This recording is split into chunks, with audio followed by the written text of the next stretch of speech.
Hei, belum pernah ada orang miskin karena memberi kepada Tuhan, belum ada. Jangan khawatir. Amin kok. Amin. Nanti kita cek sebentar ya.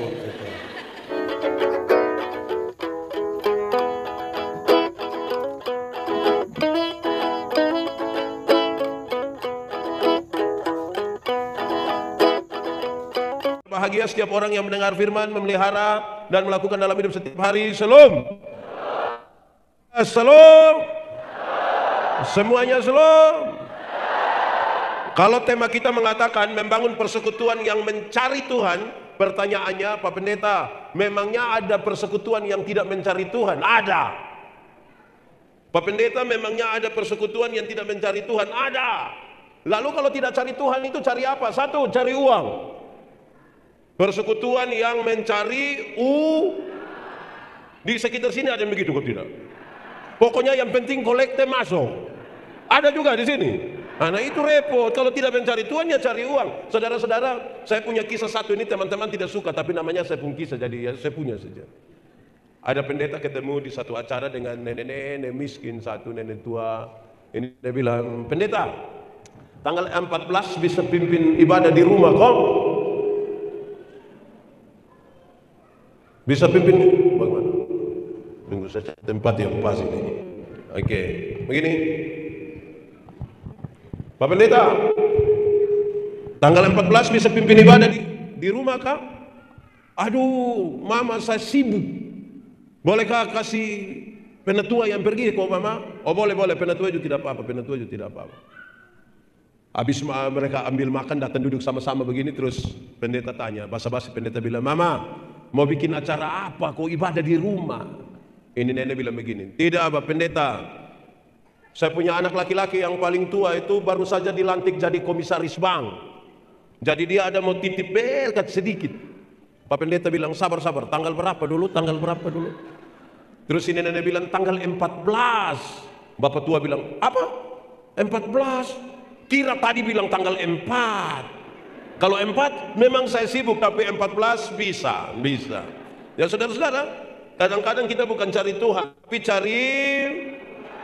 Saya tidak tahu di sini, tapi di banyak tempat itu ada penatua diaken juga sama, sibuk berkelahi soal uang senter, uang baterai. Jadi kita pun persembahan ini hanya sibuk bagi-bagi karena harus uang baterai, uang sen.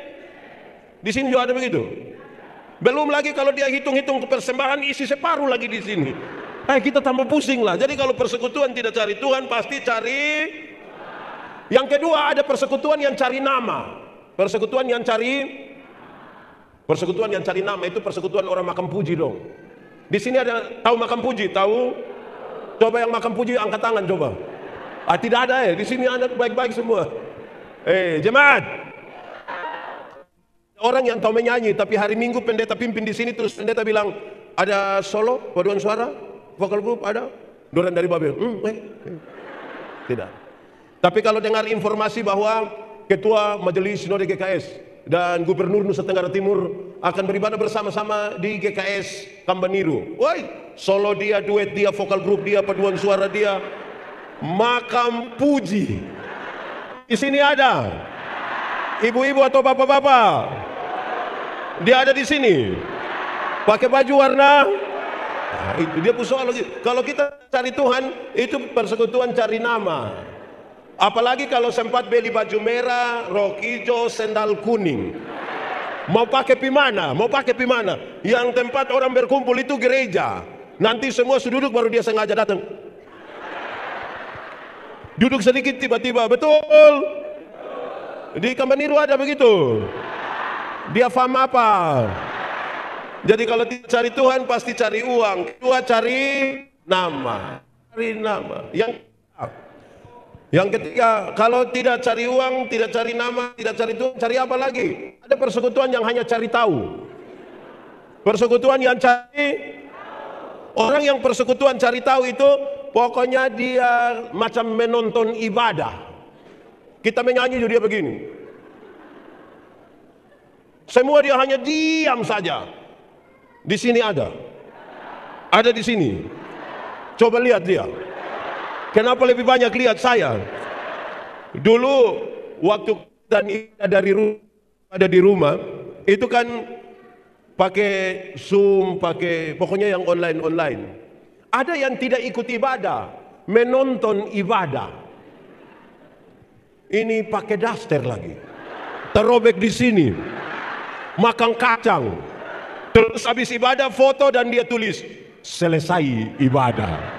Di sini ada begitu. Siapa punya keluarga coba angkat tangan, jujur saja. Saudara-saudara jemaat, kadang orang hanya mau cari tahu. Jadi kalau dia lewat di depan ada orang berkumpul banyak-banyak, ada orang menyanyi, ada orang berdoa, dia hanya betul. Di sini ada laki-laki atau perempuan? Mulai bertuduh sudah. Jadi kalau tidak cari Tuhan, banyak orang hanya cari tahu. Yang keempat, kalau orang cari Tuhan, kemungkinan besar dia ikut ibadah. Ibadah yang cari. Ada orang saudara-saudara dia datang itu hanya cari orang pun salah sah.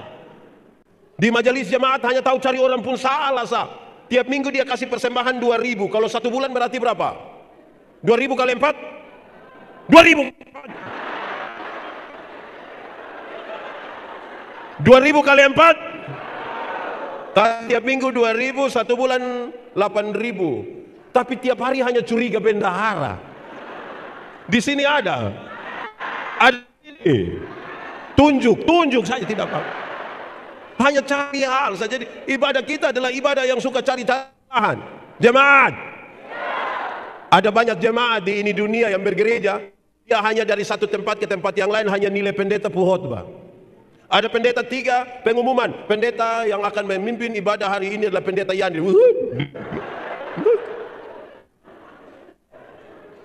Di sini ada jemaat bukan pilih-pilih pendeta.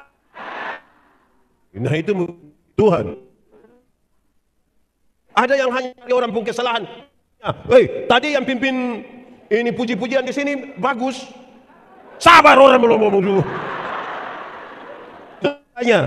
Tadi yang pimpin puji-puji di sini bagus. Nanti dia bilang begini. Sebenarnya bagus. Tapi itu dia omong orang pun salah semua. Kerja hanya menilai saya dan cari tahu orang pun kesalahan. Itu persekutuan macam apa? Jadi tema ini bagus. Membangun sebuah persekutuan yang mencari Tuhan. Seberapa tadi? 4 kalau pakai bahasa Indonesia? 4. Nanti ke-5, ke-6, ke-7 silakan Bapak Ibu anak-anak isi sendiri. Tapi saudara tahu, membangun itu saya kira jelas. Menyusun, kalau pakai Alkitab dia bilang begini, rapi, tersusun, diikat menjadi itu gambaran sebuah persekutuan dengan karunia-karunia yang berbeda-beda, dengan pengalaman-pengalaman iman yang berbeda-beda. Kita semua terikat dalam sebuah persekutuan yang rapi, tersusun, diikat menjadi satu dengan dasar firman Tuhan. Yesus Kristus adalah kepala gereja. Kita paham dulu di awal seperti itu, baru kita memahami sebuah persekutuan yang mencari Tuhan.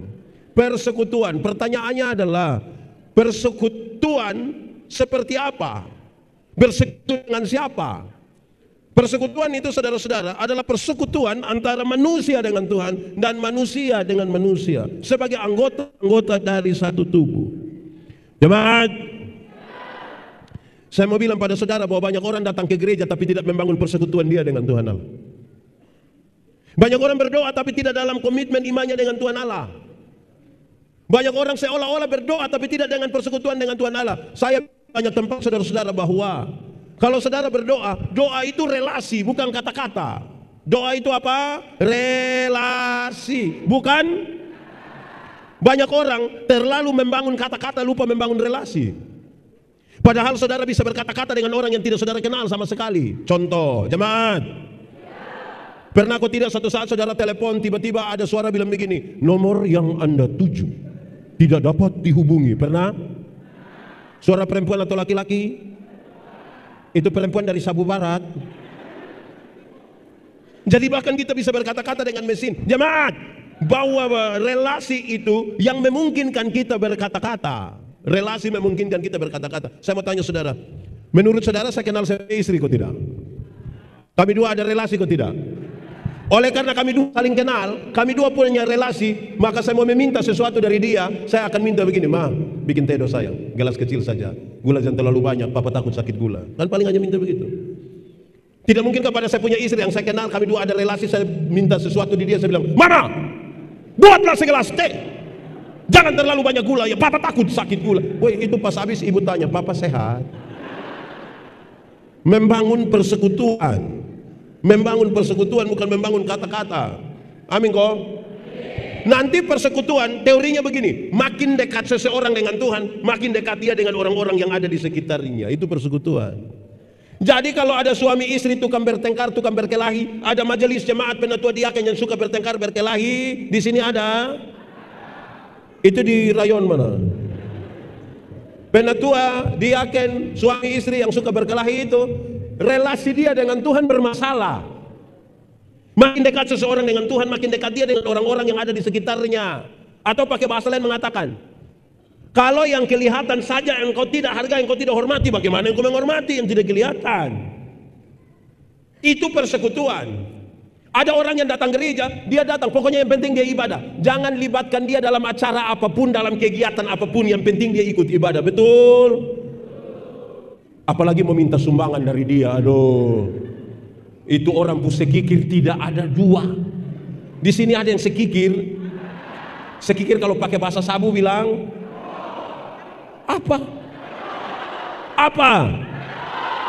Coba angkat tangan yang sekikir. Membangun sebuah persekutuan yang mencari Tuhan. Baik, jemaat.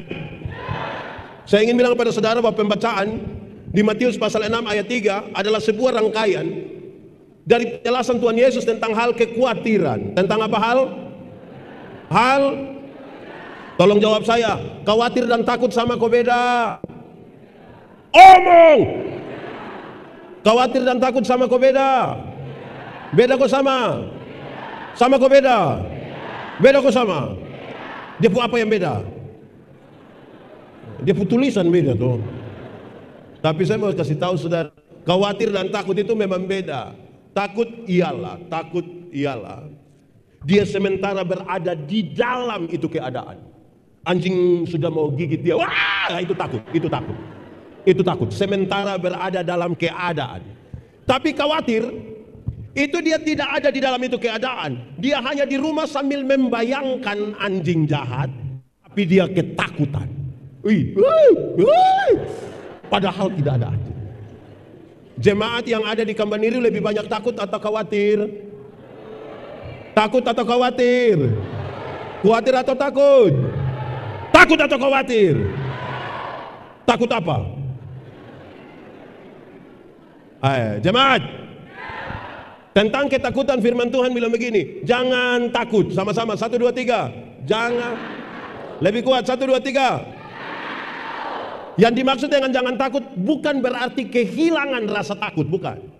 Tapi yang dimaksud dengan jangan takut adalah kamu akan bersama-sama dengan Tuhan melewati pergumulan yang sementara saudara alami dengan berat. Contoh, jemaat, pernah pi Kupang? Pernah singgah di Lipo? Di Ramayana pernah? Pernah naik itu tangga yang berjalan itu? Terus pernah sama-sama dengan Tanta? Ngomong-ngomong saya bilang, ulang. Pernah pi Kupang? Singgah di Ramayana pernah? Di Lipo pernah? Dengan Tanta pernah? Terus sampai itu tangga jalan Tanta tidak mau naik pernah? Pernah? Waktu Tanta tidak mau naik karena takut, apa yang akan saudara buat? Apa yang akan saudara buat? Apa? Pertama kan kasih contoh. Begini. Tanta tetap bilang, waktu Tanta tidak mau, apa yang saudara lakukan? Waktu Tanta sudah bisa naik, kita akan bilang begini, tidak apa-apa kok. Terus Tanta bilang, iya betul, sudah kamu belanja biar Tanta putar-putar saya sendiri. Bukan berarti kehilangan rasa takut. Jemaat, suatu saat Tuhan Yesus nasihat bilang begini, jangan gelisah hatimu, jangan gelisah. Apa yang membuat kamu gelisah? Persoalan-persoalan dalam dirimu menggelisahkan engkau. Tapi jangan takut, akulah jalan, Akulah jalan keluar. Kalau kamu takut nanti masuk neraka, jangan takut. Akulah jalan itu. Tidak ada seorang pun yang datang kepada Bapa kalau tidak melalui aku. Kalau yang kamu takut adalah persoalan yang kamu hadapi suami istri, jangan takut. Akulah contoh dari itu. Ada satu waktu Tuhan Yesus urus suami seorang perempuan berzina yang kena tangkap toh. Supaya nanti kalau ada yang berzina urus pakai cara Tuhan Yesus. Ini perempuan yang berzina, orang mau datang kepada dia, hukum setempat itu perempuan ini harus dilempar dengan batu sampai mati. Tuhan Yesus bilang begini, siapa di antara kamu yang tidak ada dosa, silahkan angkat batu dan lempar duluan. Ada yang lempar? Ketika mereka jalan, Tuhan Yesus tanya, "Dorang di mana?" "Dorang sejalan Bapak." Terus Tuhan Yesus bilang begini, engkau pergilah dan jangan berbuat dosa lagi." Waktu Tuhan bilang engkau pergilah dan jangan berbuat dosa lagi, dia tidak kompromi dengan dosa. Dosa tetap dosa. Tetapi pada perempuan pendosa ini, Tuhan Yesus beri kesempatan baru. Bahwa masa lalu tidak bisa dirubah, tapi masa depan bisa dirancang di dalam nama Tuhan. Amin. Sekarang saya mau tanya suami-suami, bapak-bapak, di sini bapak-bapak 10. Bapak-bapak, percaya Tuhan Yesus? Amin. Berarti yang Tuhan Yesus lakukan mau kita ikuti supaya kita tidak takut, mau? Oke, di antara bapak-bapak siapa yang ketika istrinya berselingkuh dia pakai cara Tuhan Yesus? Ketika ketahuan istrinya berselingkuh, dia cari dia punya istri terus dia bilang, "Mama, pergilah dan jangan berbuat dosa lagi." Bisa? Ada kok. Weh, saya yakin kita akan bilang, "Mama, pergilah dan jangan pulang lagi." Saya mau tanya, ibu-ibu, satu saat ketahuan suamimu berselingkuh dengan kawan kantor, boleh urus pakai cara Tuhan Yesus? Bisa? Bisa cari suami terus bilang, "Papa, pergilah dan jangan berbuat dosa lagi." Pasti bapak tua bilang begini, "Puji Tuhan." Banyak istri tidak begitu. Banyak yang ketika tahu suaminya berselingkuh, dia berdiri di pintu baru dia bilang, "Lu kira lu sendiri yang bisa? Jangan lihat umur 40 tahun begini Bapak, tapi berapa yang kecewa." Ini kalau cara urus begini tidak jadi. Jangan takut berarti bilang begini, bukan kehilangan rasa takut, tapi kamu bisa melalui perkaramu bersama-sama dengan Tuhan. Amin. Saudara punya masalah? Punya masalah? Tidak usah omong. Saya lihat ini muka masalah semua. Ada yang masalah dengan petugas koperasi. Di sini juga kenal petugas koperasi. Ada masalah dengan dia, harian atau mingguan. Masalah ialah kesenjangan antara harapan dan kenyang. Tuhan bilang jangan takut, kamu akan melaluinya bersama-sama dengan Tuhan. Tapi khawatir, orang tidak mau melakukan apa-apa, hanya dibayang-bayangi oleh ketakutan masa lalu dan cita-cita ke masa depan. Dia ditarik dari dua arah yang berbeda sampai mau maju tidak, mau mundur tidak. Dia hanya duduk-duduk kok. Sekarang nasihatnya bilang begini, kenapa engkau khawatir untuk hal-hal yang dicari oleh bangsa-bangsa dunia? Apa yang engkau cari tentang tubuhmu, yang dipakai oleh tubuhmu? Apa? Tubuh itu lebih penting dari makanan, lebih penting dari pakaian. Kenapa kamu cari hal yang dicari oleh bangsa-bangsa? Terus dia sampai pada pembacaan tadi. Hidup ini ada kan? Untuk apa pakai pakaian bagus-bagus tapi tidak ada napas? Jemaah, mau pakai pakaian bagus atau tidak? Waktu masih ada napas atau tidak ada napas? Yakin? Berarti pakaian bagus waktu ada napas, betul? Makanya orang tua masih hidup itu pilih memang kasih dong jas, supaya dong pakai waktu masih ada. Bukan orang tua masih hidup dia pakai yuken. Sudah mati kita beli kasih dia jas. Di Sumba sini ada. Nah, aneh. Orang tua masih hidup itu beli kasih dia sepatu, supaya dia pakai sepatu pada waktu masih, bukan sudah. Ini orang tua hidup jalan kaki kosong, sampai dia pujari dong terbuka begini. Pas mati dong beli sepatu. Sepatu mana mau masuk di jari begini. Akhirnya bukan kasih pakai, dong kasih pasang begini. Waktu sepatu masih jalan begini tidak pakai, mau jalan begini. Sudah taruh begini lagi, ada harga lagi di sini. Di Sumba ada. Itu keluarga dong ibadah di sini sekarang. Kamu telah mencari sesuatu yang dicari oleh bangsa-bangsa dunia. Orang tua masih hidup itu kirim kasih dia daging babi, barang 5 kilo. Betul kok? Amin. Ini orang tua masih hidup, tidak pernah kirim beras, tidak pernah kirim gula. Orang tua mati dia bawa babi besar. Itu juga utang. Sampai situ sengaja pukul babi pun perut. Makampu. Tubuh lebih penting dari makanan. Hidup lebih penting dari kita punya dandanan semua. Lantas dia memuncak, dia begini. Karena itu, carilah dahulu kerajaan Allah dan kebenarannya. Kerajaan Allah dan kebenaran. Saudara jangan pikir hanya soal berdoa. Sama dengan saudara, kerajaan Allah berkaitan dengan pemerintahan. Kerajaan itu pemerintahan Allah. Carilah, taruhlah seluruh perhatian kita, seluruh hidup kita, apa yang kita lakukan, apa yang kita pakai, apa yang kita buat, taruhlah perhatian kepada pemerintahan Allah itu. Itu namanya carilah dahulu kerajaan Allah. Supaya apa? Apapun yang kamu perbuat, perbuatlah dengan segenap hatimu seperti untuk dan bukan untuk. Termasuk ketika kamu beribadah, ketika kamu membangun relasi dalam persekutuan, seperti untuk Tuhan dan bukan untuk jemaat. Senyum itu baik atau tidak? Senyum baik atau tidak? Tapi saya mau kasih tahu saudara, tidak semua senyum tulus. Kita datang, kita bilang shalom, shalom, kita lewat baru separuh. Maka harus pusatkan perhatian kita. Betul kok tidak? Di Payeti di Kambaniru sini ada yang begitu. Saya khotbah di banyak bank di Kota Kupang. Saya bilang begini, ini ibu-ibu yang kerja di bank, ini cantik-cantik semua. Mau lihat jauh, lihat dekat, tetap cantik. Dong pakai pakaian bagus-bagus, kerja di tempat yang ber-AC, tertata rapi sekali. Wih, kita pi bank ini macam kita tidak mau pulang. Macam kita mau lihat-lihat terus pemuka begini, kita baru naik tangga terakhir, dengan santun sekali orang bilang begini, selamat siang, ada yang bisa kami bantu?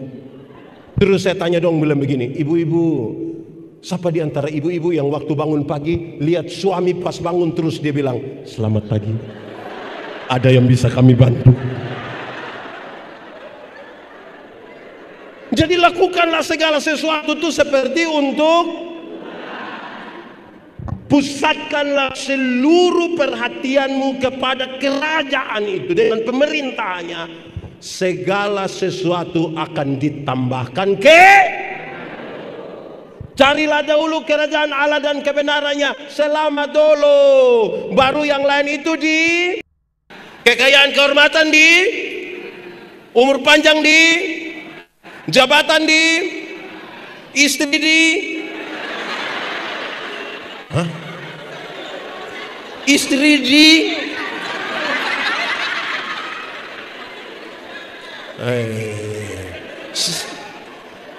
omong istri tambahkan ini ibu-ibu muka merah semua.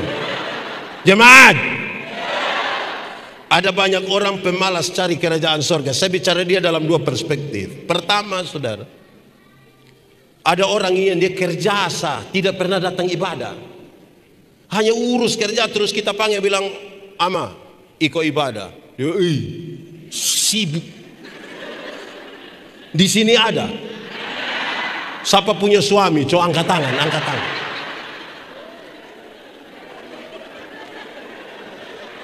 Jemaat, orang yang hanya cari itu barang dong itu, saudara, saya kasih saudara, dia tahu cara menjadi kaya tapi dia tidak tahu cara menjadi bahagia. Dia tahu mengumpulkan uang yang banyak tapi dia tidak tahu menikmati. Kumpul uang banyak-banyak tapi tidak pernah jalan-jalan di Surabaya. Nanti sudah di Surabaya baru dia telepon, pendeta, yo saya di Surabaya, enak pesir-pesir, tidak apa-apa. Terus saya di rumah sakit Dr. Sutomo. Kerja sibuk, omong sibuk itu macam ada gengsi. Jadi dia apa? Bapak ibadah, saya sibuk. Sibuk dengan tidak wajar. Orang lain sempat ganti pakaian, dia tidak ganti. Di sini ada yang begitu. Saudara, mau bikin apa? Jemaat, tolong kasih tahu saya, kenapa di ibadah malam hari ini lebih banyak mama-mama dari bapak-bapak? Coba saya. Kenapa? Ini mama janda semua, kok yang ini mama-mama janda semua kan?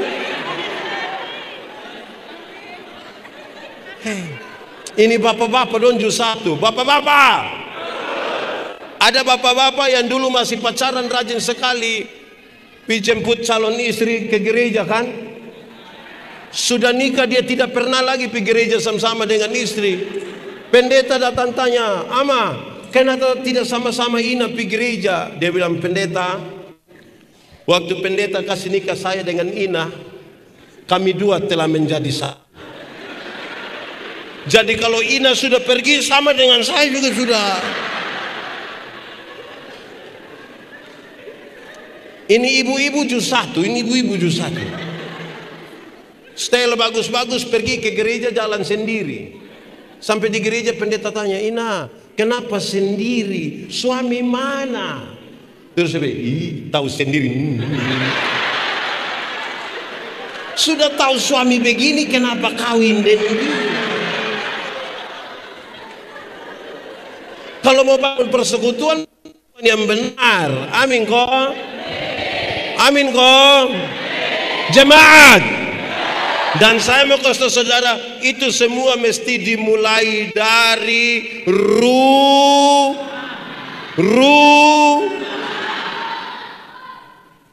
Kalau di rumah suami tidak pernah pimpin ibadah, jangan harap dia ikut ibadah di sini. Kalau dia sampai datang dia punya nama pencitra. Kenapa lihat saya? Dulu waktu COVID, ibadah di rumah kan? Waktu ibadah di rumah ada dua hal yang saya mau bilang. Pertama, ada yang bilang, "Pendeta, kami semua tidak sekolah teologi seperti pendeta, jadi khotbah-khotbah pendeta itu ditulis. Bapak sebagai imam dalam keluarga, mereka yang berkhotbah." Oke, kami tulis, kami kirim. Pas hari Minggu anak-anak sudah duduk, istri sudah duduk, bapak yang belum datang. Bapak datang terakhir. Bapak sudah pakaian batik lengan panjang. Pas bapak masuk ruang ibadah, anak-anak langsung bilang, "Wih." Pas anak-anak bilang wih, bapak bilang, "Kamu ibadah, saya tidak ibadah lagi." Betul? Siapapun bapak angkat tangannya. Nah ini anak pun bapak ini ada ini ya. Kedua, jemaat, waktu pertama kali karena COVID ibadah di rumah, hari Sabtu saya bilang kepada istri saya, Ibu Pendeta, saya bilang, "Mama, Simon ambil mimbar kecil taruh di rumah." Simon itu koster di gereja. Ibu Pendeta jawab saya bilang begini, "Untuk apa?" "Mama,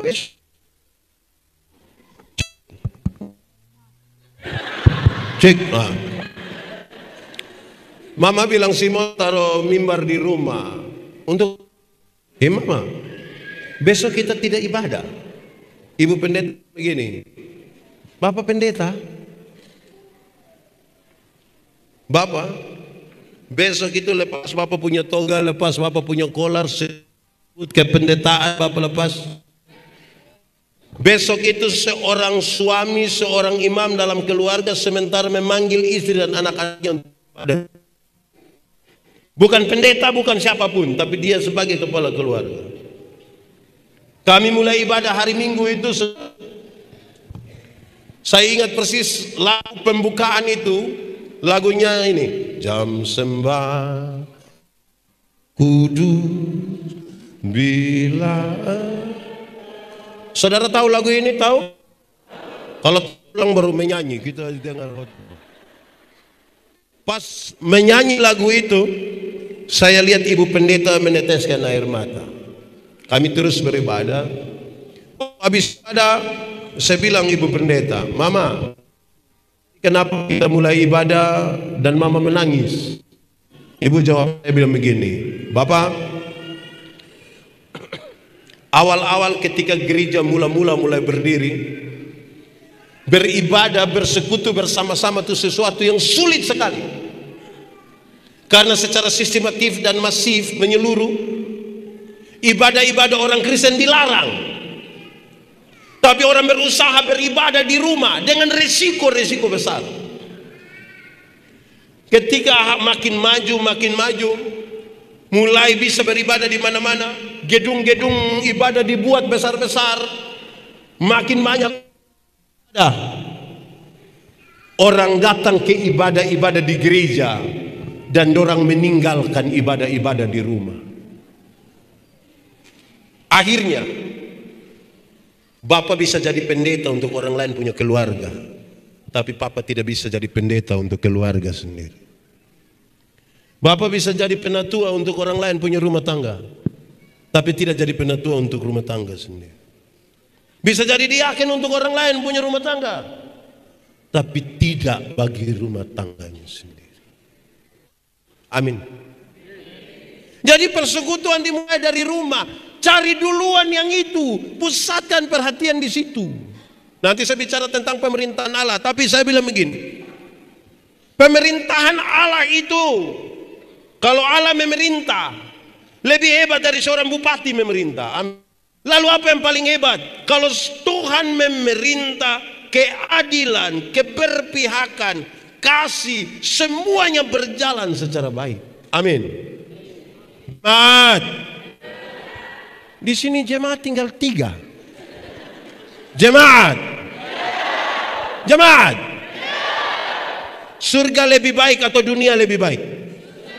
Surga lebih baik atau dunia lebih baik? Yakin surga lebih baik? Yakin saja atau benar-benar yakin? Berarti surga lebih baik dunia. Amin. Kalau begitu saya mau tanya, siapa yang mau pergi ke surga sekarang? Ada yang mau pergi ke surga sekarang?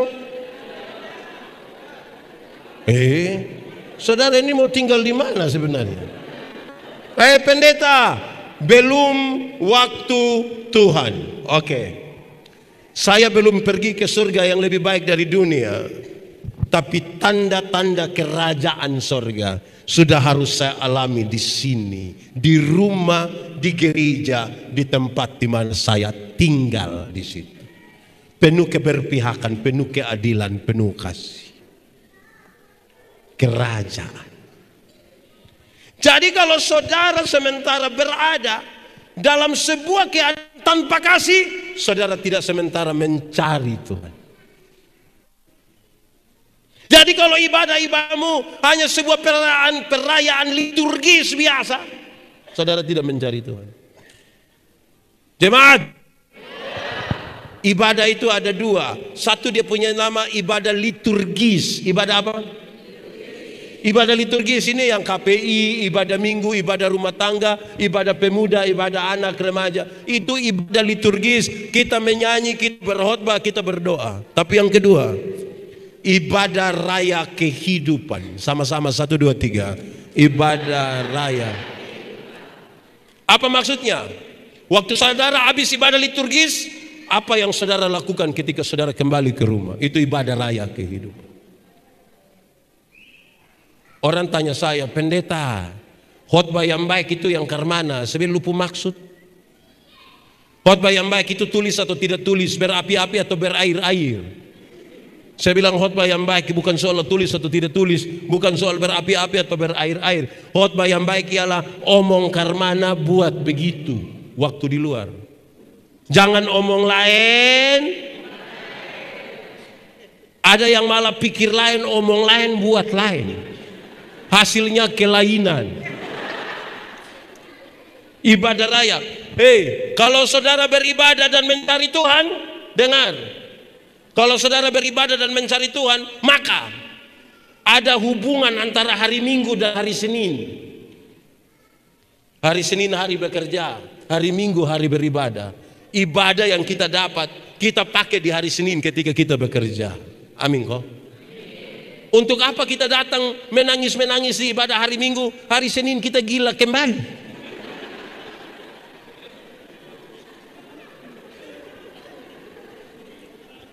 Datang dengar khotbah dan berkhotbah tentang marilah kita saling mengasihi, pulang istriku ini bangka. Khotbah tentang marilah kita berbagi, hendaklah seorang berpikir tentang orang lain.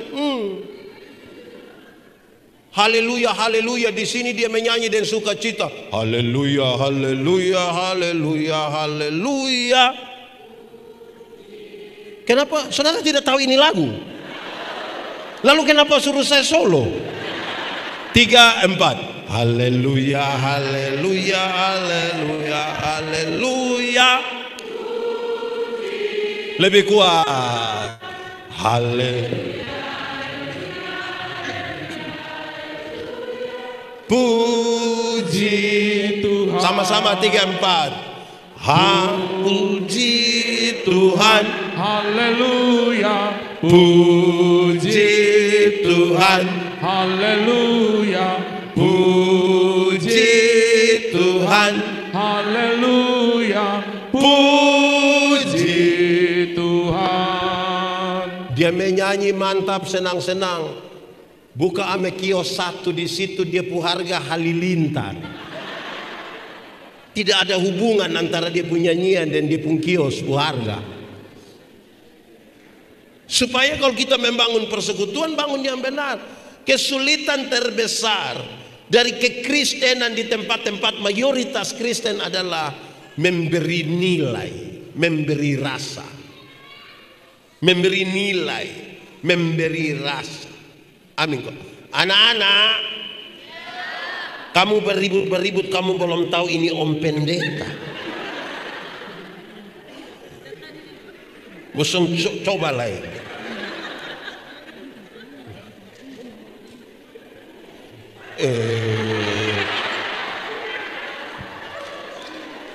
Jadi harus ada hubungan itu. Amin kok. Kedua, pemerintahan Allah itu bilang begini, supaya mereka yang miskin, yang tuli, yang buta, yang terpenjara itu diberi perhatian. Baru Anda boleh katakan tahun rahmat Tuhan sudah datang. Amin. Dulu ada lagu bilang begini, biar ku miskin ilmu. Tahu lagu ini? Tahu lagu ini? Oke, sambil tepuk tangan kita menyanyi 3, 4. Biar ku miskin ilmu, uangku tak punya, tapi senang selalu. Oke, yakin kalau miskin senang? Yakin kalau miskin senang? Jemaat, Tuhan kita miskin atau kaya? Lalu kenapa dia punya anak do miskin?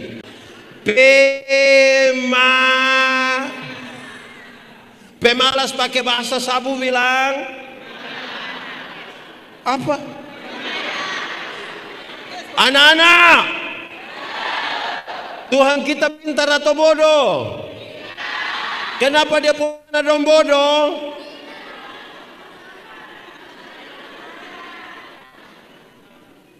Jadi saudara-saudara, menaruh perhatian pada kerajaan Allah sangat berkaitan dengan pemerintahan Allah yang berlaku.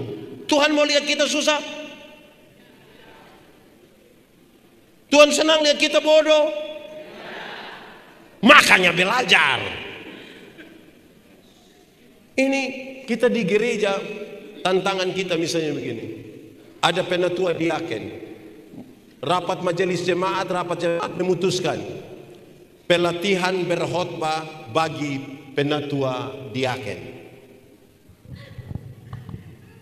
Yang datang 10. Terus nanti tanya, Bapak kenapa tidak ikut pelatihan berkhotbah? Dong bilang begini, kau mau latihan apa? Begini-begini nih 4 periode, 4 periode. Di sini ada. Makam. Jemaat. Pendeta Yandi sekolah teologi 6 tahun, baca kas habis Alkitab, tambah sejumlah literatur. Hari Sabtu pakai berdoa baru buat khotbah. Tetap waktu pendeta Yandi khotbah ada banyak orang tidak mau dengar. Apalagi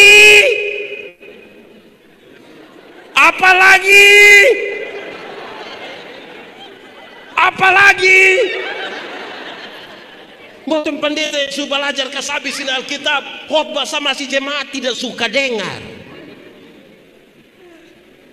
Apalagi. Tapi bikin program tidak mau datang. Lalu saudara bilang, membangun persekutuan yang mencari. Aduh. Separuh bilang begini, Pak Pendeta, saya tidak perlu siap khotbah, Pak. Kalau doa itu roh Saudara ini kira lagi bermain-bermain. Jemaat, sekarang kita geser sedikit. Nanti saya akan himpunkan semua. Tapi kita lihat, mencari Tuhan dan kebenaran. Mencari Tuhan dan jemaat. Benar betul sama kau beda? Benar dan betul sama kau beda? Beda kau sama? Sama kau beda? Beda kau sama? Sama kau beda? Sama! Benar bisa berarti betul, betul bisa berarti. Tapi dua kata yang sama ini sama-sama diberi awalan ke dan akhiran an. Benar akan jadi? Betul akan jadi? Masih sama artinya? Beda. Kebenaran arti lain, kebetulan arti lain. Betul? Jemaat. Kalau hari ini saudara beribadah di sini, kebenaran atau kebetulan?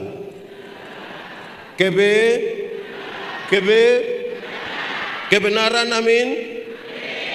Saya kira kebetulan, tidak, ini kebenaran. Kalau kita masih hidup hingga hari ini, kebenaran atau kebetulan? Kalau Tuhan Yesus mati bagi saya dan saudara, kebenaran atau kebetulan? Oke, saya geser sedikit. Kalau kita hitam, kebenaran atau kebetulan? Kalau kita kulit hitam, kebenaran atau kebetulan? Kenapa saudara mulai ragu-ragu? Kalau kita rambut keriting, termasuk kebenaran atau kebetulan? Jemaat, banyak orang merasa dia tinggal dalam kebenaran, padahal belum tentu. Kenapa? Dengar, kebenaran dalam Alkitab punya 3 unsur, punya 3 dimensi. Punya berapa? Punya berapa? 1. Kebenaran itu punya dimensi legal, legalitas. Sama-sama apa itu? Ikut aturan. Semua bentuk pelanggaran terhadap aturan Tuhan tidak suka, Tuhan tidak mau. Jadi kalau orang hidup di dalam kebenaran harus taat pada aturan. Amin. Di sini ada yang tukang langgar aturan. Saya kasih contoh. Ibu pendeta, Pak Pendeta, minta maaf saya tanya. Di sini ada katekisasi? Harus berapa lama ikut katekisasi?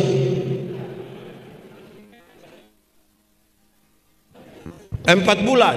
4 bulan kali 4 minggu berapa? 16 kali pertemuan kira-kira. Orang lain punya anak boleh ikut setengah mati 4 bulan. Tapi dia pun bapak dan dia pun mama datang ketemu pendeta bertanya, nanti Desember ini ada CD kok, ada kok? Kenapa? Kita pun anak yang sekolah dokter itu, pintar sekali, dia terlalu pintar itu. Itu dosen belum tahu, dia sudah tahu, itu dia sudah tahu. Kenapa? Nanti kalau dia datang bapak mam pendeta boleh tabis langsung, kok boleh tabis. Ikut dulu katekisasi. Katekisasi. Di sini ada yang begitu, yang orang lain ku anak ikut setengah mati dia datang. Ada. Itu yang faham apa dong, itu yang model itu.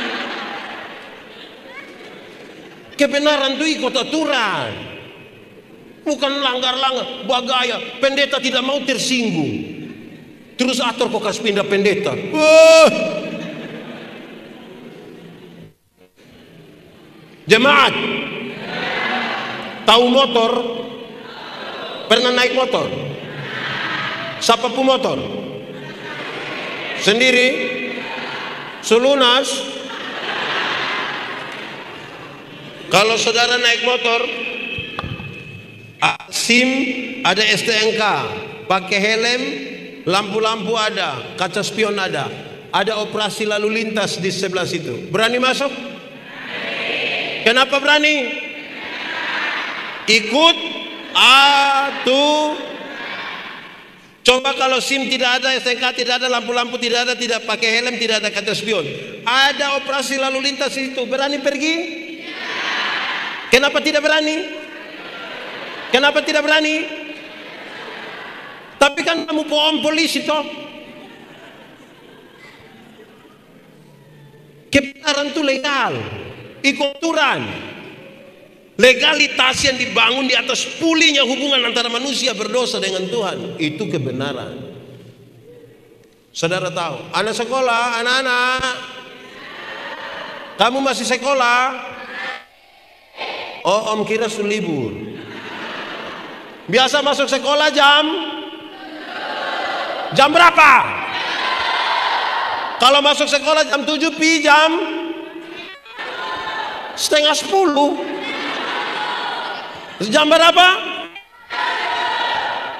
Masuk sekolah jam 7, pergi setengah 7. Kalau orang pergi setengah 7, berarti dia masih pada aturan. Dia bisa datang bilang, "Shalom, selamat pagi semuanya, apa kabar?" Karena ikut aturan.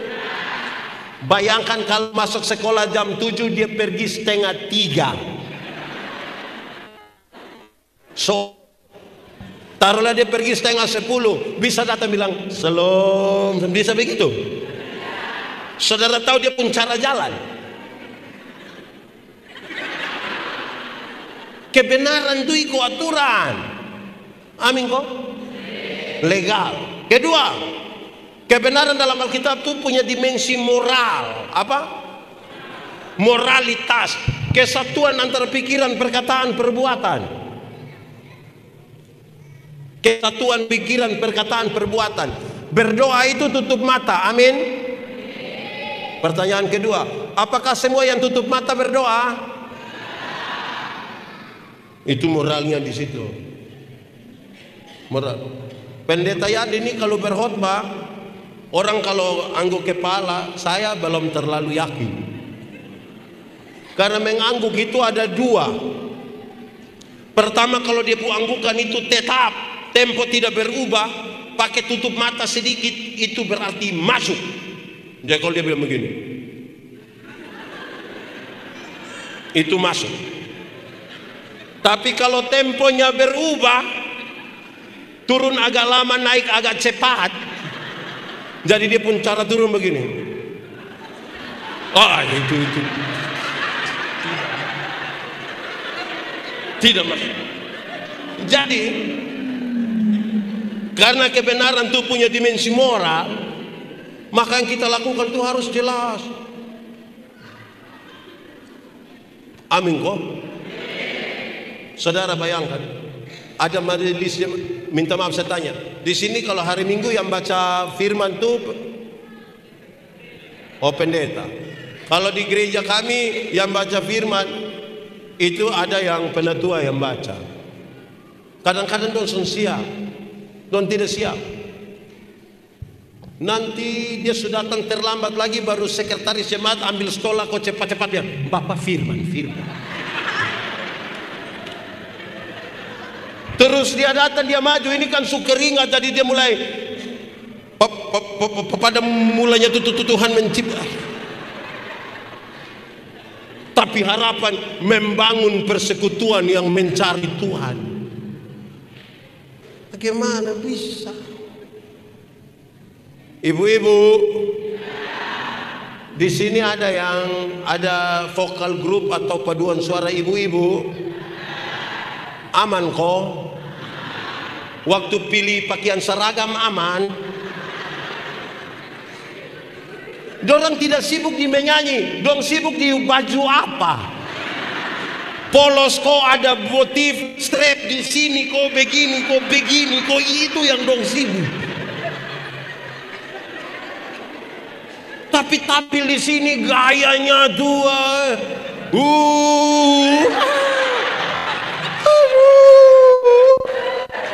Mau apa? Jadi kebenaran itu punya dimensi moral, kesatuan pikiran, perkataan, perbuatan. Ketiga, kebenaran dalam Alkitab itu punya dimensi sosial. Apa ya? Pakai bahasa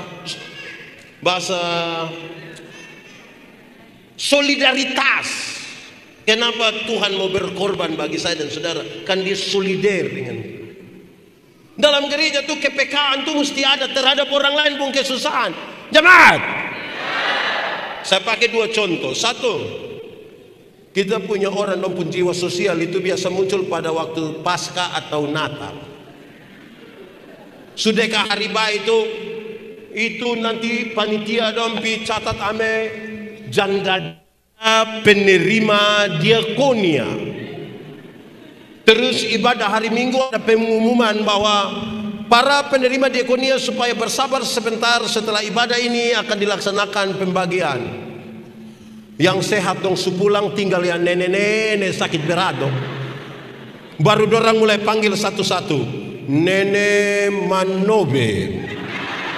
Nenek Manobe kan dia ada sakit di jalan.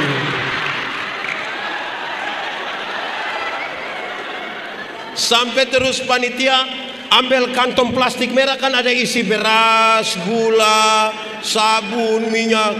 Kan nenek Manobe setengah mati nih. Terus dong bilang begini, nenek kita foto dulu nenek kita. Saya mau tanya dulu, kalau misalnya antar di rumah bisa tidak? Antar di rumah bisa kok tidak? Bisa kok tidak? Kalau misalnya untuk kepentingan dokumentasi fotonya di rumah bisa kok tidak? Bisa? Nah kalau bisa kenapa kamu panggil sepupu nenek datang di sini? Sepupu nenek ada apa-apa kamu tanggung? Jadi tolong kok kepekaan terhadap orang lain punya keadaan tuh. Orang tinggal kebenaran tuh kepekaannya dibangun. Amin kok? Semua Natal tuh bangun pagi. Di sini pasar yang paling dekat pasar mana? Pasar mana? Bangun pagi lihat ada nenek-nenek lewat bawa pepaya dong panggil nenek. Di mana? Pasar. Bikin apa? Aduh nenek. Nenek duduk nenek. Ya. Nenek minum apa? Minum apa? Gak terserah ibu. Jangan nenek omong. Teh, kopi, bir atau wine. Nenek bilang. Nenek. Terus nenek bilang sudah saya bir saja, saya bir. Kita ambil bir 1 botol, nenek minum kasih habis. Terus kita bilang nenek, hari baik jadi ini ada gula, ini uang bayar ini pepaya ya nenek. Ini ada kopi, ada beras ya nenek. Nenek tinggal di mana? Ya, tinggal di Mau Jawa. Nenek pulang dengan apa? Nanti jalan kaki. Jangan. Grab. Nenek pulang dengan Grab. 3 hari kemudian itu nenek datang kembali. Bapak yang lihat, bapak bilang, mama, ya, Ina, kenapa? Lupa nenek datang. Jadi saudara-saudara, hati-hati supaya kebenaran kita itu sebuah kebenaran yang betul. Kalau tidak pencitraan, seolah-olah Kristen. Saya contoh ini orang supaya malas dengar, tapi saya suka kasih contoh ini. Jemaat, di sini ada swalayan, ada kok? Ada kok tidak? Yang kita pi ambil berbayar sendiri itu ada kok tidak? Saya mau tanya, pernah tawar di situ? Kenapa tidak tawar? Pemilik swalayan orang kaya atau orang miskin? Saudara lihat, kita beli di orang kaya, kita tidak tawar. 99.900 kita ambil uang 100.000 kita kasih. Dong mau kasih kembali gula-gula, satu bilang kau dapat saja, jangan lupa. Tapi pagi-pagi ada nenek-nenek jual sayur lewat di kos ini. Itu nenek susah, mungkin dia pulang jual sayur dia sudah mati. Itu tawar kok tidak? Oh tahu juga. Dorang pun cara tawar itu mengerikan. Ina, yo sayur berapa? Nenek senang, nenek bilang 3.000. Dia sengaja kaget. Hah? 3.000 bisa 9.000 kok. Kadang-kadang tawar sayur 3.000 jadi 9.000, tambah lagi satu kalimat di belakang bilang, kok nenek dong tanam sendiri juga. Itu kalau saya yang jual, saya bilang ibu bawa gratis saja, bawa. Tawar sayur 3.000 jadi 9.000 padahal turun dari mobil Avanza. Di tangan kanan ada iPhone, tangan kiri ada Nokia, masih ada Samsung lagi di dalam. Rantai salib berat mungkin 2 kilogram. Tawar sayur 3.000 jadi 9.000. Wah, itu terlalu durhaka lah kita. Ibu-ibu, mulai besok tawar sayur itu terbalik dari itu. Bisa? Yakin? Jadi besok tanya itu nenek, Ina sayur berapa? Dia kasih tahu 3.000. Jangan 3.000, bisa 3.000.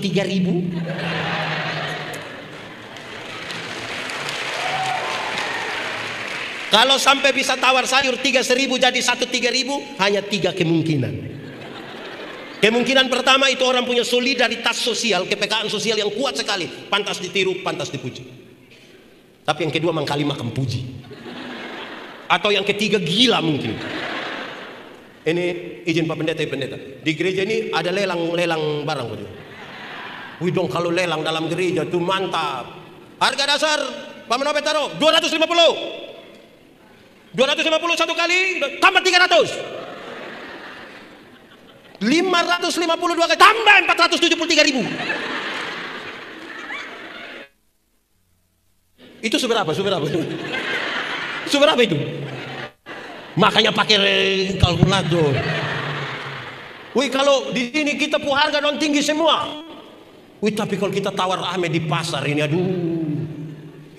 Tapi ada juga yang tawar tinggi-tinggi di sini tidak. Ada yang tawar tinggi di sini, akhir tahun baru kita catat. Wih, ini Pak Tua dia ambil tapi tidak pernah bayar. Hanya ambil saja. Aduh, ini juga bahaya. Di sini ada yang biasa ambil tapi tidak bayar, ada. Dia majelis atau jemaat dia. Sama begitu. Mau bangun persekutuan yang benar ya begitu. Ah, saudara lihat. Kalau kita menghimpunnya kembali semuanya, saudara, dia akan menolong kita bahwa pusatkanlah seluruh perhatian hidup kita, otak, pikiran, perasaan, hidup kita tertuju kepada Allah. Baru bisa ini terjadi. Tapi masih tertuju pada kita tidak bisa. Contoh menyanyi. Orang kalau menyanyi di sini, waktu baru pertama kali dia tampil menyanyi, karena dia gugup dan takut, dia buang di grup WA, tolong doakan karena saya akan menyanyi pertama kali. Saya gugup, saya takut, tolong doakan. Betul toh? Masih tertuju pada Tuhan kan? Itu dia datang, dia menyanyi standar saja. Ku tahu Tuhan pasti bukan jalan. Boleh terus. Ku tahu Tuhan pasti bukan jalan. Asalku hidup suci, tidak turut dunia. Ku tahu Tuhan apa pasti bukan jalan. Itu waktu masih tertuju pada Tuhan. Aduh teman-teman, terima kasih sudah dukung doa, saya menyanyi dengan baik. Nanti ketika sudah terbiasa, sudah percaya diri, dia mulai bisa improvisasi. Saya tidak bilang improvisasi salah ya, tapi ketika kita tidak berharap lagi pada Tuhan, maka yang kita cari bukan Tuhan, kita cari. Itu dia datang, tidak latihan. Keyboard A. Dan ini dia langsung nyanyi. Ku tahu Tuhan pasti bukan jalan.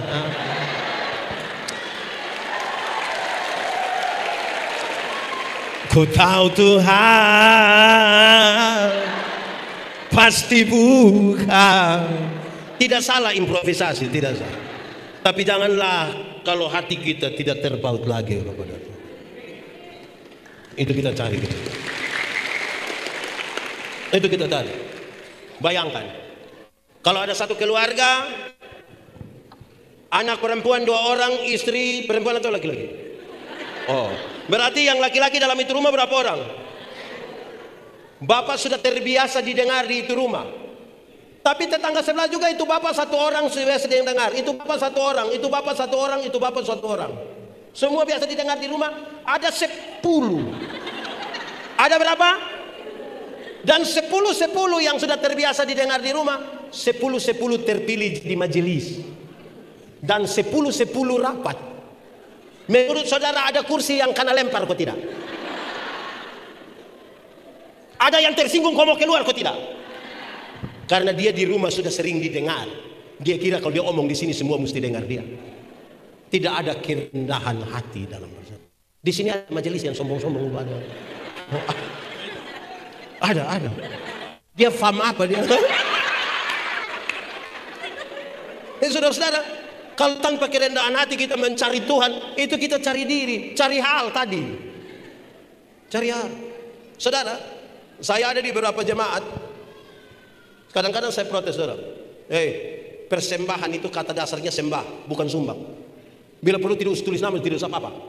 Tapi separuh Pak tulis supaya biar yang lain tahu gitu. Terima kasih kepada keluarga Manobe yang telah menyerahkan 200.000 untuk membantu pembangunan. Keluarga Manobe Bang, terima kasih. Supaya apa? Supaya apa itu, saudara? Supaya apa? Saudara kesal saya. Supaya apa? Tidak usah bikin diri inti. Biarlah Tuhan yang dimuliakan lah untuk kita. Amin kok. Amin kok. Dan itulah persekutuan yang mencari Tuhan.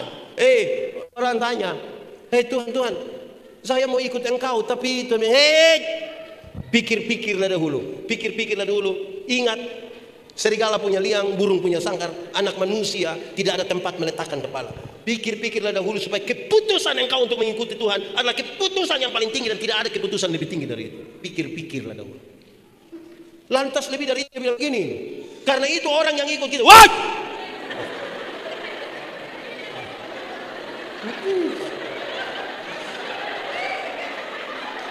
Ini yang persekutuan kita cari Tuhan begini nih yang jemaat.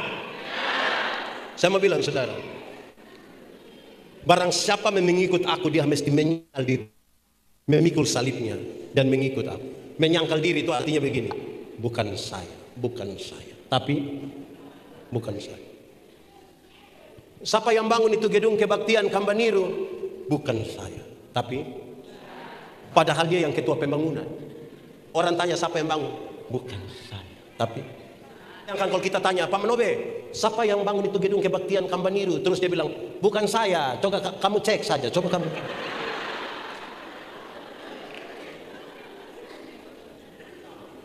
Ada orang satu sakit-sakitan, datang pada saudara, saudara tolong dia. Singkat cerita dia sehat, dia sukses, dia bawa kesaksian itu di mana-mana.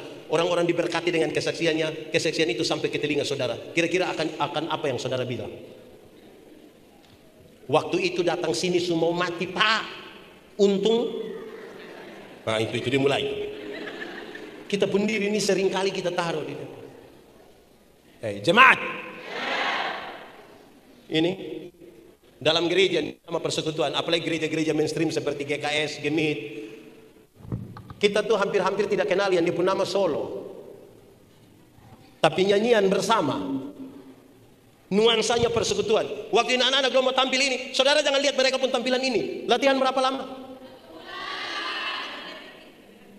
Di 1 bulan yang lalu mereka sudah mulai berkumpul, berlatih dari yang hanya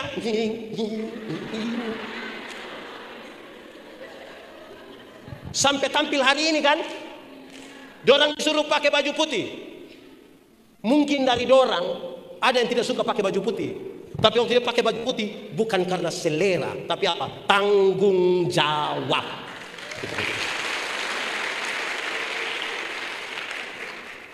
Di sini mereka menjaga. Dorang akan menyanyi. Sebentar lagi kan semua Natal akan menyanyi. Hai dunia, gembiralah dan sambutlah. Itu kan harus jaga di Purwokerto. Tidak mungkin kita mau menyanyi yang satu muncul. Hai dunia, tidak bisa jaga. Persekutuan. Tidak boleh ada satu orang jadi inti di sini. Persekutuan adalah sebuah pengalaman bersama. Pengalaman bersama. Yang kita combine mereka, kita atur mereka baik-baik. Ini nyanyian bagi Tuhan. Semua orang menjadi penting. Makanya tadi saya bilang, Jangan satu orang dia bawa semua. Itu bukan persekutuan. Gambaran tentang persekutuan disebutkan. Hei jemaat, kepala gereja, kita anggota-anggota dari satu tubuh. Mata karena dia mata, dia tidak lebih penting dari telinga. Tangan tidak lebih penting dari kaki, betul kok tidak? Siapa yang malam-malam ketika perut sakit, dia mau pergi WC, terus kaki bilang di perut, bilang perut, minta maaf. Sendiri ya, sendiri pergi. Saya punya kalimat paling banyak dipakai di seluruh Indonesia. Ketika saya kasih gambaran tentang merawat kebinekaan, merawat persekutuan itu ibarat makan kolak. Tahu kolak? Pernah makan kolak?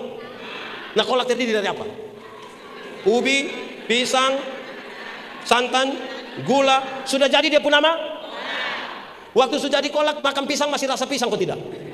Masih, tapi ada rasa baru yang ditambahkan sebagai bagian dari sebuah kebersamaan. Tidak ada upaya untuk saling menghilangkan. Betul kok tidak? Bisa berkumpul di satu tempat, Panci atau Priuk. Betul kok tidak? Saya Timur, ada yang Sabu, ada yang Sumba, ada yang Jawa, Sumatera, Surabaya, Batak teh, gitu semua berkumpul di sana. Tidak ada upaya meninggalkan toh?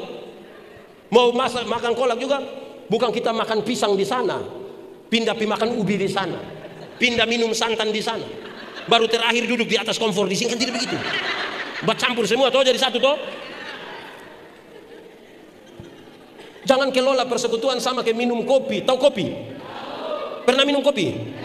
Kopi terdiri dari gula, air, kopi. Sudah jadi dia pun nama. Nah yang lain pun nama. Kenapa kita semua tapi nama mesti kopi? Kita semua nama mesti kopi. Kita kopi terlalu lah. Jemaat, tahu tembok? Pernah lihat tembok? Yang mana? Oh yang ini. Oh ini tembok. Tembok terdiri dari apa? Semen, pasir, air. Sudah jadi begini pasir kelihatan. Karena dia tidak kelihatan, kita sepakat garuk kasih keluar kapur. Ini pasir semua, bisa? Dalam sebuah persekutuan, saudara mungkin tidak kelihatan, tapi bukan berarti saudara tidak penting dalam persekutuan.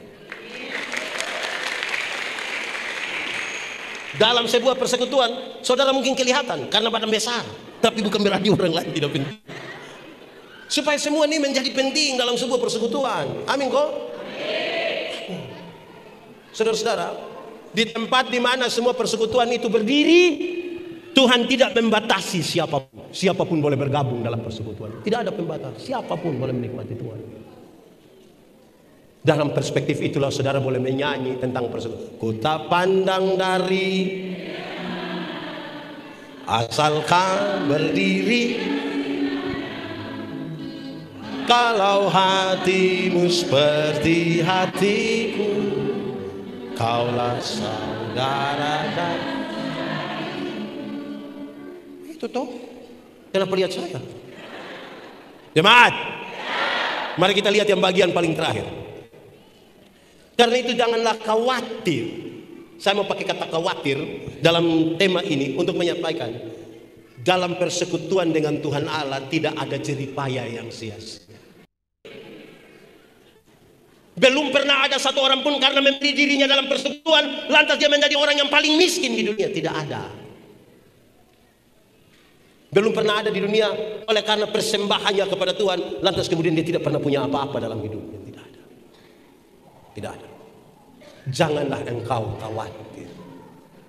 Ada yang pernah jadi mahasiswa dulu kok di Kupang, ada kok. Yang uang tinggal 1.000 ada kok. Tapi tetap kawan kos datang di kita pun kos, tenang. Tapi saudara tidak khawatir kan, tetap makan saja, makan. Saya ganti. Ada yang pernah honor, ada kok. Ada. Yang gaji 300.000 itu ada. Habis bulan masih lebih 10.000 toh. Setelah sudah diangkat gaji pokok 45 juta tambah uang ini uang itu. Habis bulan bendaharanya bawa kertas putih satu baru kasih tahu bilang supotong semua. Kita ini lebih khawatir ketika Tuhan memberikan kepada kita lebih. Saya punya contoh ini. Ada firman Tuhan, ada ini dari lagu yang ini. Janjimu seperti fajar pagi yang tiada pernah terlambat bersinar. Cintamu seperti sungai yang mengalir Dan ku tahu betapa dalam kasih. Janji Tuhan seperti matahari pagi. Amin. Selalu datang setiap waktu. Amin. Tidak pernah terlambat. Amin. Seperti sungai. Amin. Berilah 1/10 dari hasil pertamamu dan ujilah aku. Lihatlah, bencana pemerahanmu akan berlimpah-limpah buah anggur. Benar itu janji Tuhan? Percaya? Yakin? Sekarang kita uji. Kalau 10.000 per puluhan berapa? Kasih kok hanya 10.000. Tuhan kasih naik 100.000 per puluhan. Masih kasih kok hanya 10.000 kacang-kacang. Tuhan kasih naik 1 juta per puluhan. Masih kasih? Masih kok hanya 1 lembar. Bila perlu kita kasih. Tuhan kasih naik 10 juta per puluhan. Berapa? Waktu per puluhan 1 juta masih kasih. Kenapa mulai beda pendapat? Saudara lihat, makin besar kita makin ragu dengan Tuhan. Tuhan suka kasih 10 juta, dia angkat 1 juta di tangan kiri, 9 juta di tangan kanan. Dia lihat ulang-ulang. Lihat 2-3 kali terus dia bilang, Tuhan cuma mengerti gitu. Ada jemaat yang kalau dia pi orang mati kok isi buku. Di sini ada yang isi buku kok dia orang mati. Woi, sana ada kok. Baik sudah, ini di sana. Ada yang kalau di orang mati itu dia isi buku. Pendeta Manobe 13 juta. Tapi sembahan dia cara isi begini. Bapak kenapa sampai begini? Pak Pendeta, tangan kanan memberi, tangan kiri tidak boleh tahu. Saya bilang amin, tapi saya tahu. Pendeta tahu apa? 1.000.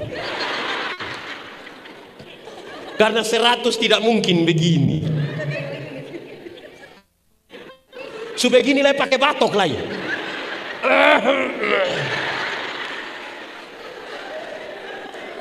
Jemaat, pernah kau tidak pergi ke gereja singgah di kios? Pernah? Kenapa di kios? Tukar kasih besar.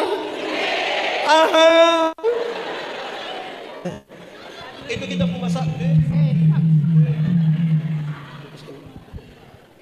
pun masak. Ada jemaat yang seperti hidup tidak pernah diberkati. Jadi orang bawa persembahan itu, ini persembahan datang dia hanya. Bayangkan kalau ibadah 20 kali dia hanya begini. Lama-lama dia pulang dia jalan hanya. Jadi, belum pernah ada orang miskin karena memberi kepada Tuhan. Belum ada.